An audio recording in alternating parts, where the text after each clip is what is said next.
윤은성은 집안 내부에 있을 비자금을 찾기 위해 감식 요원들을 대거 불러와서 저택 내부를 샅샅이 뒤져보았습니다. 안방과 화장실 그리고 집안에 존재하는 모든 벽면들을 포함하여 거의 2차 대전 때 묻힌 지뢰를 탐지하는 마냥 아주 조심스럽고 꼼꼼하게 비자금을 찾고 있었는데요. 하지만 그레이스가 말했던 것과는 다르게 비자금이 숨겨져 있을 만한 장소는 그 어디에도 보이지 않았어요. 그 이유는 바로 패닉룸이 벽과 벽 사이에 있는 공간이 아니라 지하 3층에 있었기 때문이죠. 게다가 결정적으로 지하 3층만은 거의 지하 4층이나 다름이 없을 정도로 지하 2층보다 훨씬 더 아래쪽에 위치하고 있었기 때문에 감식 전문가들조차 절대로 발견할 수가 없었습니다. 홍만대는 애초에 설계할 때부터 이런 상황을 염두에 두고 있었어요. 자신이 아닌 다른 사람이 집안에 몰래 들어와서 혹시라도 감식을 통해 패닉룸을 밝혀내진 않을까 라는 걱정에서 시작하여 지하 3층의 높이를 지하 4층 정도의 높이로 설계해둔 것이죠. 까딱하다 들키기라도 하면 곧바로 9천억이라는 천문학적인 돈이 날아가 버리는 것이기 때문에 충분히 납득할 수 있는 설계죠. 결국 윤은성은 아무것도 찾지 못한 감식 요원들을 허무하게 집으로 돌려보내고 서재로 돌아와서 또다시 분노할 수밖에 없었습니다. 홍해인의 기습적인 기자회견 때문에 날이 갈수록 주가는 떨어지고 있고 공동지피를 세우자는 얘기까지 심심찮게 나오는 상황이라 불안해하는 LP 투자자들의 입을 막기 위해선 비자금을 찾아야만 했는데 또다시 헛물만 들이킨 것이니까요. 그런데 허탈해하고 있는 윤은성의 모습을 조용히 지켜보고 있는 사람이 있었으니 바로 엄마인 모수리 여사였습니다. 아들이 비자금을 찾지 못했다는 사실에도 모수리의 표정은 왠지 모르게 썩 나빠 보이지 않았는데요. 그런데 알고 보니 모수리는 이미 윤은성이 없는 틈을 타서 비자금을 다른 곳으로 빼돌린 상태였어요. 설계도면에도 안 나와 있고 감식 요원들조차 찾지 못한 패닉룸을 과연 모수리는 어떻게 찾아낸 것일까요? 아시다시피 모수리는 무려 30년이 넘는 세월 동안 퀸즈 저택에서 홍만대의 첩생활을 하면서 홍만대와 붙어 다니는 경우가 굉장히 많았습니다. 특히 양미숙 여사가 세상을 떠난 이후에는 홍만대가 업무를 처리하기 위해 집을 비우는 경우가 아니면 거의 모든 시간을 함께했어요. 모수리에 대한 홍만대의 마음은 순수한 진심이었는데요. 하지만 아무리 사랑꾼이었던 홍만대라도 모수리에게 절대로 알려줄 수 없는 공간이 있었으니 그게 바로 패닉룸이었습니다. 구두 닦기부터 시작해서 퀸즈그룹을 매출 1조에 버금가는 기업으로 키워낸 홍만대는 사람은 거짓말해도 돈은 거짓말하지 않는다는 원칙을 가지고 있었어요. 따라서 최후의 보루인 이곳만큼은 모수리는 물론 심지어 가족에게도 알려주지 않았던 것이죠. 하지만 눈치가 빠르고 기억력이 좋았던 모수리는 비자금이 집안에 있는 것 같다는 얘기를 그레이스로부터 듣자마자 과거 홍만대가 했던 행동들을 하나씩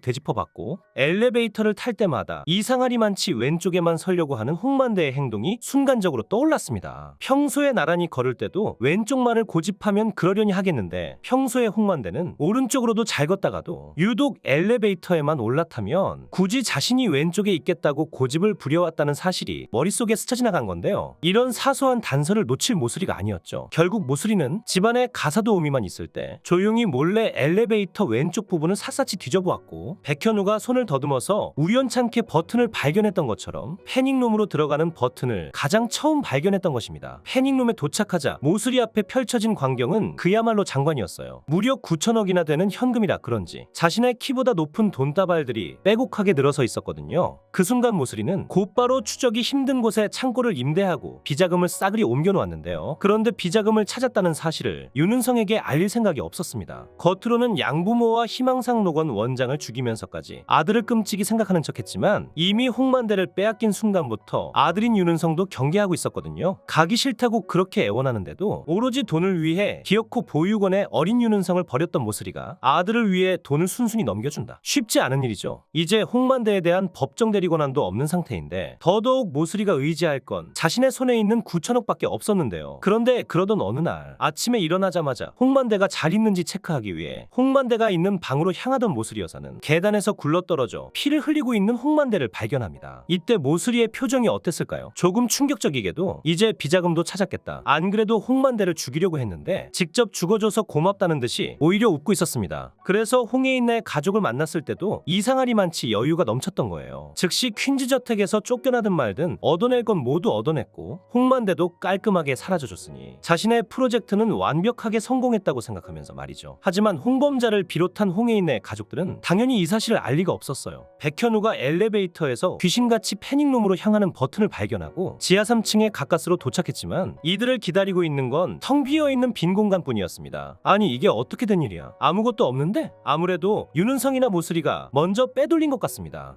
횡령으로 인한 검찰 조사 대상이었던 홍만대가 갑작스럽게 사망함으로써 동결되었던 모였던 가족들의 재산도 모두 풀리긴 했지만 경영권 다툼의 캐스팅 보트 역할을 할 수 있는 비자금을 빼앗겼다는 것은 이들에게 상당히 좋지 않은 소식이었어요. 홍만대가 가지고 있던 21%의 지분이 모두 이들에게 돌아간다면 아무런 문제가 없겠지만 죽기 전에 홍만대가 모슬이에게 무려 3%의 지분을 주겠다고 유언장을 작성하는 바람에 윤은성으로부터 경영권을 빼앗아 오는 것은 아예 불가능하게 되어버렸으니까요. 결국 깊은 한숨을 내쉬면서 용두리로 돌아간 홍해인네 가족들은 퀸즈 저택으로 돌아가기 위해 짐을 바리바리 싸들고 가족처럼 자신들을 대해준 백현우의 가족들에게 진심 어린 고마움을 전합니다. 그동안 신세가 많았습니다. 이 은혜는 반드시 갚겠습니다. 신세라뇨. 그래도 한때는 가족이었는데 어려울 때 돕고 살아야죠. 홍범준과 김선아는 처음 용두리에 내려왔을 때와는 완전히 다른 사람이 되어 있었는데요. 그런데 어찌된 일인지 홍수철은 퀸즈 저택으로 돌아가지 않고 계속 용두리에 남겠다고 선언합니다. 저는 다혜랑 건우랑 이곳에 남을게요. 가족들을 등쳐먹었던 사기꾼이었다는 것도 문제였지만 건우가 홍수철의 친자식이 아니라는 사실 또한 김선아와 홍범준에게는 도저히 받아들일 수 없는 부분이었거든요. 분명히 퀸즈 저택에 돌아가면 천다혜를 쫓아낼 것이 불보듯 뻔했기 때문에 두 사람을 지키기 위해서는 이곳 용두리에 남는 것이 홍수철에게는 최선이었습니다. 그리고 아시다시피 지금 천다혜는 건우의 친아빠로 추정되는 한준호에게 쫓기고 있으니까요. 가만히 있어도 천다혜에게 폭언과 폭행을 일삼던 한준호인데 와인에 수면제를 타고 야반도주했다는 걸 알게 되면 두 사람을 가만 놔둘 리가 없겠죠. 백현우의 전세방으로 가게 된 홍혜인과 김영송 때문에 용두리에 남기로 한 홍범자를 제외하면 퀸즈 저택에는 홍범준과 김선아, 달랑 두 사람만 돌아가게 되는 건데요. 그렇게 저택으로 돌아가는 차 안에서 창밖을 바라보며 상념에 잠기는 두 사람. 그런데 바로 그때 침묵을 지키고 있던 홍범준의 핸드폰이 갑자기 울리기 시작합니다. 전화를 건 사람은 홍만대의 큰아들 바로 홍범석이었죠. 이제야 연락해서 미안하다. 그동안 고생이 많았지? 아니 형님 왜 아버지 장례식에 안 오셨어요? 홍범석은 생전에 홍만대가 말했던 것처럼 홍만대의 장례식에 참석하지 않았는데요. 느닷없이 홍범석이 홍범준에게 건넨 말 한마디가 홍범준을 깜짝 놀라게 만들고 맙니다. 범준이 너 혹시 아버지 비자금 찾고 있니? 찾고는 있긴 한데 이미 누군가 빼돌린 것 같더라고요. 회사를 되찾으려면 그 돈이 꼭 있어야 하는데 큰일입니다. 걱정 마라 범준아. 비자금 나한테 있어. 뭐라고요? 그게 정말이에요. 그렇습니다. 모슬이가 회심의 미소를 지으면서 야심차게 다른 곳으로 빼돌렸던 9천억은 알고 보니 가짜 비자금이었던 것.